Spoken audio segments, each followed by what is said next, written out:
Le 5 juin est la journée mondiale de l'environnement et cette année, l'accent est mis sur la biodiversité et appelant que la nature soit au cœur de toutes les décisions.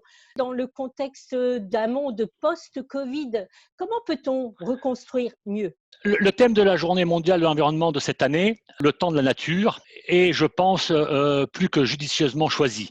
En effet, il nous indique qu'une des priorités pour envisager un avenir plus serein et surtout de ne pas renouveler l'expérience difficile que nous venons de vivre collectivement est de mettre enfin à plat nos relations avec la nature et de les revoir radicalement. En fait, il est clair que cette crise n'est pas le premier signal d'alerte de la crise environnementale globale que nous traversons. Depuis plusieurs années déjà, les questions climatiques partagent la une des médias sans avoir eu encore d'effet électrochoc.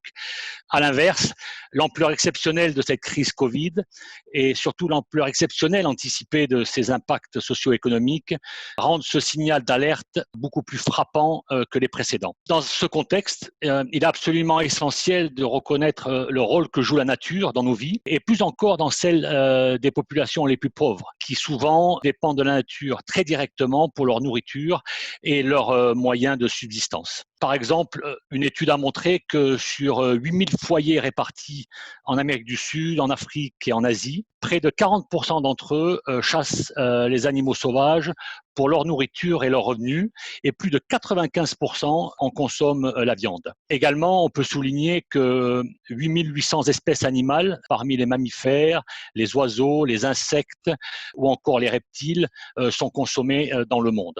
Et ceci n'est qu'un seul exemple des nombreux services que nous rend la nature. Il est donc vraiment urgent de prendre des mesures pour contribuer efficacement à maintenir les écosystèmes fonctionnels et sains ou au moins à les restaurer. La FAO participe d'ailleurs à la décennie de la restauration 2021-2030, dont la pertinence s'impose encore plus au vu de la crise finissante. En cette journée mondiale de l'environnement, auriez-vous un message important pour tout le monde et peut-être pour les jeunes aussi? Effectivement, le rôle des jeunes est essentiel. Le temps de la nature, qui est le thème cette année, c'est eux qui auront la lourde tâche de le mettre en œuvre. On a d'ailleurs vu la nature se réveiller petit à petit depuis le début du confinement qui nous a été imposé. Il faut donc qu'ils construisent sur ce nouveau réveil.